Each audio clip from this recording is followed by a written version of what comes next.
മുഅ്മിനീങ്ങളെ സംബന്ധിച്ചിടത്തോളം ഒരിക്കലും കളവ് അവന്റെ ഹൃദയത്തിൽ ഉണ്ടാവില്ല, അവന്റെ നാവിലൂടെ പുറത്തു വരികയില്ല.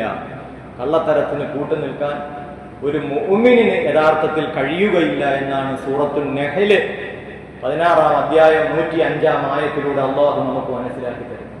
ഒരു മുഅ്മിനിന് കള്ളത്തരം ചെയ്യാൻ പറ്റുകയില്ല. ഇന്നമാ യഫ്തരിൽ കദിബല്ലദീന ലാ യുഅ്മിനൂന ബിആയാതില്ലാഹ്.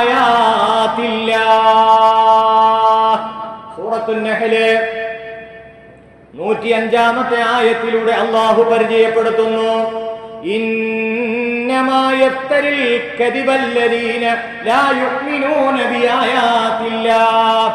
അല്ലാഹുവിന്റെ ദൃഷ്ടാന്തങ്ങളെ കളവാക്കുന്ന, വിശ്വസിക്കാത്ത ആളുകൾക്ക് മാത്രമേ കള്ളത്തരങ്ങൾ നിർമ്മിച്ചുണ്ടാക്കാൻ കഴിയൂ. വിശ്വാസികളല്ലാത്ത ആളുകൾക്ക് മാത്രമേ അങ്ങനെ കള്ളത്തരങ്ങൾ പറയാൻ കഴിയൂ. വഉലൈക ഹുമുൽ കാദിബൂൻ. അവരാണ് കള്ളന്മാർ. ആര്? അല്ലാഹുവിന്റെ ദൃഷ്ടാന്തങ്ങളെ അവിശ്വസിക്കുന്നവരെ. അല്ലാഹുവിലും അന്ത്യദിനത്തിലും അല്ലാഹുവിന്റെ റസൂലിലും വിശ്വസിക്കുന്ന ഈമാനുള്ള ഒരു മുഅ്മിന് അവൻ കള്ളം പറയാനോ കള്ളത്തരത്തിന് കൂട്ടുനിൽക്കാനോ കഴിയുകയില്ല. വിശുദ്ധ ഖുർആനിലൂടെ അല്ലാഹു പരിചയപ്പെടുത്തുകയാണ്. അതുകൊണ്ട് കളവിന്റെ ദോഷങ്ങൾ കഴിഞ്ഞ ആഴ്ചയും ഞാൻ സൂചിപ്പിച്ചു. കളവ് അവനെ തിന്മയിലേക്ക് നയിക്കും. ആ തിന്മയിലൂടെ അവൻ നരകത്തിലേക്ക് പോകും. കളവ് നിഫാഖിന്റെ കവാടമാണ്. അല്ലാഹുവിന്റെ വെറുപ്പോടെയായിരിക്കും കള്ളത്തരങ്ങൾ നിരന്തരം പ്രചരിപ്പിക്കുന്ന ആളിന്റെ മരണം. മാത്രവുമല്ല, സാമ്പത്തികമായ ഞെരുക്കം കളവ് പറയുന്നവരിലുണ്ടാകും. മാത്രവുമല്ല, കൊടും ചതിയനാണ് അവൻ. തന്റെ സഹോദരനെ വഞ്ചിക്കുന്ന കൊടും ചതിയനാണ് അവൻ. ആറാമത് പറഞ്ഞു, അല്ലാഹുവിന്റെ പിണക്കം നമ്മളോടൊപ്പുണ്ടാകും. അല്ലാഹു നമ്മളോട് പിണങ്ങും. കളവിലൂടെ കാര്യം സാധിക്കുന്നവനോട് അല്ലാഹുവിന്റെ പിണക്കമുണ്ടാകും. ഏഴാമത് പരിശുദ്ധ റസൂലുള്ളാഹി സല്ലല്ലാഹു അലൈഹി വസല്ലമ തങ്ങൾ പറയുകയാണ്, ഹഫളത്തിന്റെ മലായികത്തുകൾ അവനിൽ നിന്ന് അകന്നു പോകും. ഹഫളത്തിന്റെ മലായികത്തുകളെ ഏൽപ്പിച്ചിട്ടുണ്ട് ഓരോ സത്യവിശ്വാസികളോടൊപ്പം. അവരെ സംരക്ഷിക്കാനാണ് ഈ മലക്കുകളെ ഏൽപ്പിച്ചിട്ടുള്ളത്.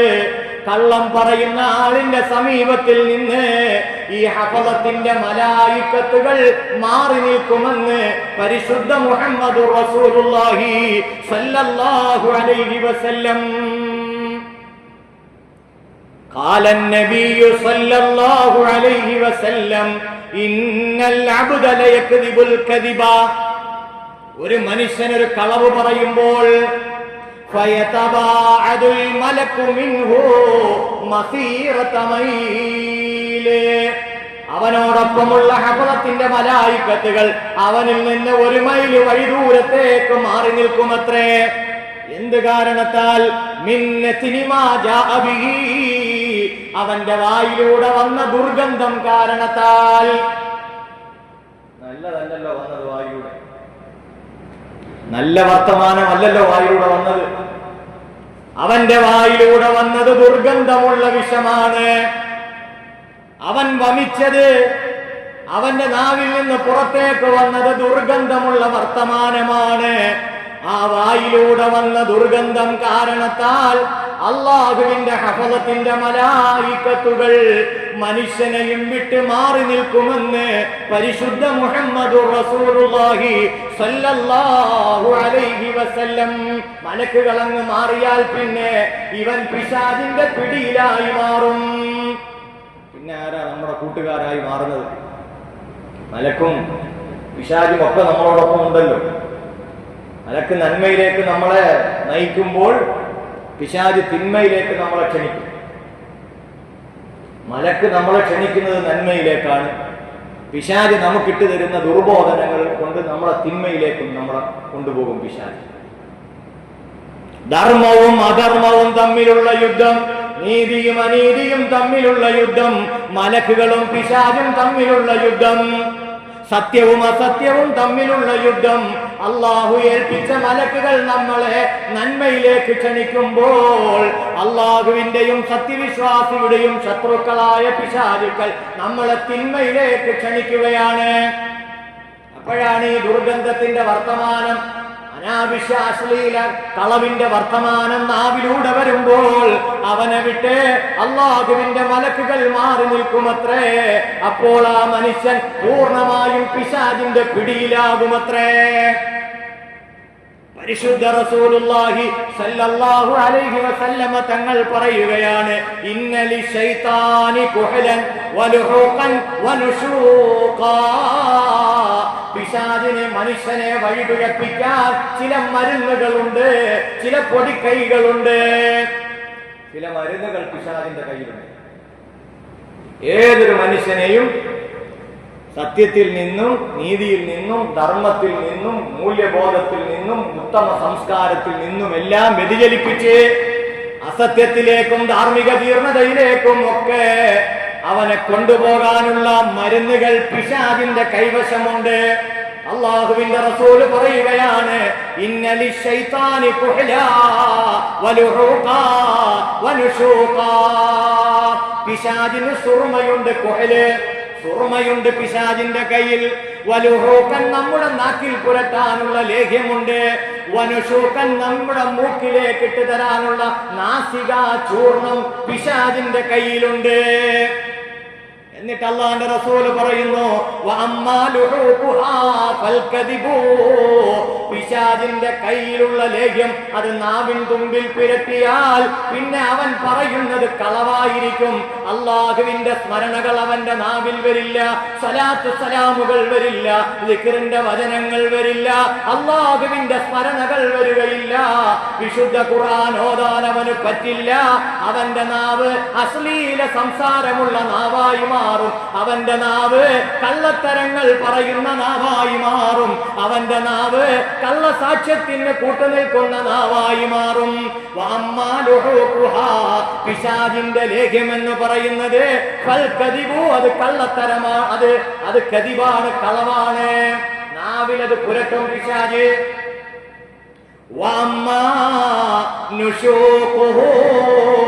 പിശാചിന്റെ നാസിക ചൂർണം എന്ന് പറഞ്ഞാൽ അത് കോപമാണ്. ആ കോപത്തിന്റെ നാസികാചൂർണം പിശാച് മനുഷ്യന്റെ മൂക്കിലേക്ക് തേച്ചു കഴിഞ്ഞാൽ അവൻ കോപം കൊണ്ട് വിളറി പിടിക്കാൻ തുടങ്ങും. അവൻ പിന്നെ പിശാചിന്റെ പിടുത്തത്തിലാകും. ഹബീബായ റസൂലുള്ളാഹി സ്വല്ലല്ലാഹു അലൈഹി വസല്ലമ തങ്ങൾ പറയുകയാണ്, ഇന്നലി ശൈത്താനി കുഹ്ലാ വൈദാ കഹലൽ ഇൻസാന. ഒരു മനുഷ്യന്റെ കണ്ണിലേക്ക് പിശാച് അവന്റെ കയ്യിലുള്ള സുർമ ഇട്ട് കഴിഞ്ഞാൽ അവൻ പിന്നെ അല്ലാഹുവിന്റെ ദിക്റിനെ തൊട്ടെല്ലാം മറന്ന് ഉറങ്ങുന്നവനായി മാറും. സുബഹിക്ക് എഴുന്നേൽക്കാൻ കഴിയില്ല. وَإِذَا كَحَلَ الْإِنسَانَ مِنْ كُحْلِهِ نَامَتْ عَيْنَاهُ عَنِ الذِّكْرِ. അല്ലാഹുവിന്റെ സ്മരണയെ തൊട്ടെല്ലാം അവൻ ഉറക്കമുള്ളവനായി മാറും. അവൻ ഉറങ്ങിപ്പോകും, അവന്റെ കണ്ണടയും. നല്ല സുഖനിദ്ര. സുബഹിക്ക് വരാൻ കഴിയുകയില്ല. നമസ്കാരം നഷ്ടപ്പെട്ടു പോകും. നമസ്കാരത്തില് കോട്ടം സംഭവിക്കും. അവൻ അള്ളാഹുവിന്റെ സ്മരണയെ തൊട്ട് ആലസ്യത്തിലായി പോകും. നമ്മൾ സാറിന് പറയത്തില്ല, നമ്മൾ നിസ്കരിക്കാൻ ഇപ്പോൾ ഒരു ആവശ്യത, ഒരു അലസത അതിനൊക്കെ എങ്ങനെ പറയുന്നു. അത് പിശാചിന്റെ പിടുത്തത്തിലായത് കൊണ്ടാണ് ഈ അലസത. റമളാൻ കഴിയുമ്പം പറയുന്ന അടുത്ത റമളാനായിട്ട് വന്നാൽ അതിൻ്റെ റമളാൻ എല്ലാം കഴിഞ്ഞ് നല്ല റാഹത്തായി 27-ാം രാവെല്ലാം ഹയാത്താക്കി ശവ്വാൽ, ദുൽഖഅദ, ദുൽഹജ്ജ്, മുഹറം, സഫർ, റബീഉൽ അവ്വൽ, റബീഉൽ ആഖിർ, ജമാദുൽ ഊല, ജമാദുൽ ഊല, റജബ്, ശഅബാൻ, റമളാൻ എത്തി. അടുത്ത റമളാൻ വന്നാൽ മതി എന്ന് പറയും.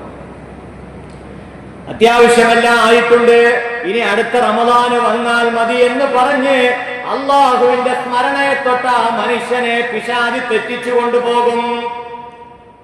അതിനുള്ള പൊടിക്കൈകളാണ്, മരുന്നുകളാണിത്. അങ്ങനെ വൈദാ ലഅഖഹു മിൻ ലുഊഖിഹി ദരിബ ലിസാനഹു ബിശദി, നാവിലേക്ക് അവനത് തേച്ചു കഴിഞ്ഞാൽ പിന്നെ ഈ നാവ് ഒളിഞ്ഞും തെളിഞ്ഞും തമാശയ്ക്കുമല്ലാതെയും അശ്ലീലതയുടെ വർത്തമാനം പറയുന്ന നാവാവും. മജാസായിട്ടൊക്കെ പറയും ചില ആളുകൾ, അങ്ങനെ ഈ അവ്യക്തമായിട്ട് പറയുന്ന ആളുകളുണ്ട് ചില അശ്ലീല വർത്തമാനങ്ങൾ. അങ്ങനെയൊക്കെ അശ്ലീല വർത്തമാനങ്ങൾ നാവിൻ തുമ്പിൽ വരുന്ന ആളായി മാറും. ചീത്ത വർത്തമാനങ്ങൾ നാവിൻ തുമ്പിൽ വരുന്ന ആളായി മാറും.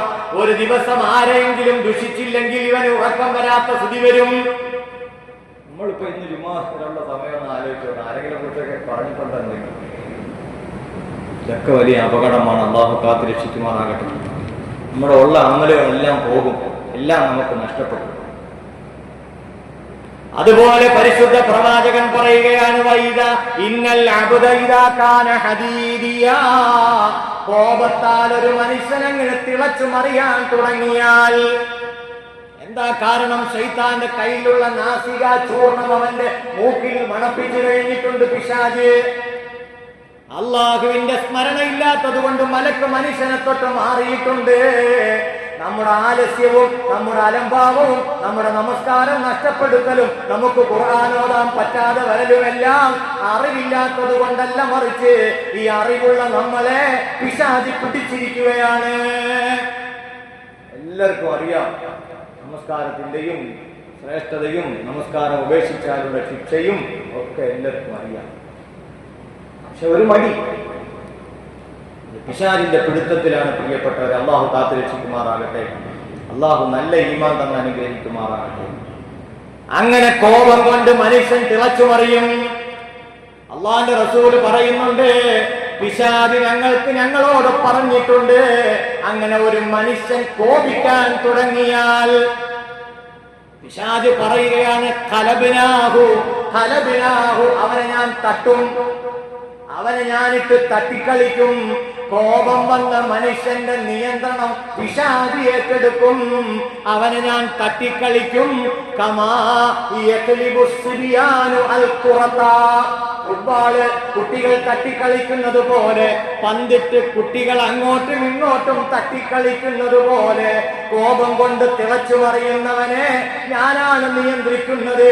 അവനെ ഞാൻ അങ്ങോട്ടും ഇങ്ങോട്ടും തട്ടിക്കളിക്കുമെന്ന് പിശാച് നമ്മളോട് പറയുന്നുണ്ട്. പിശാചിന്റെ പിടുത്തത്തിൽ നമ്മളായി പോകരുത്. അള്ളാഹു കാത്ത് രക്ഷിക്കുമാറാകട്ടെ.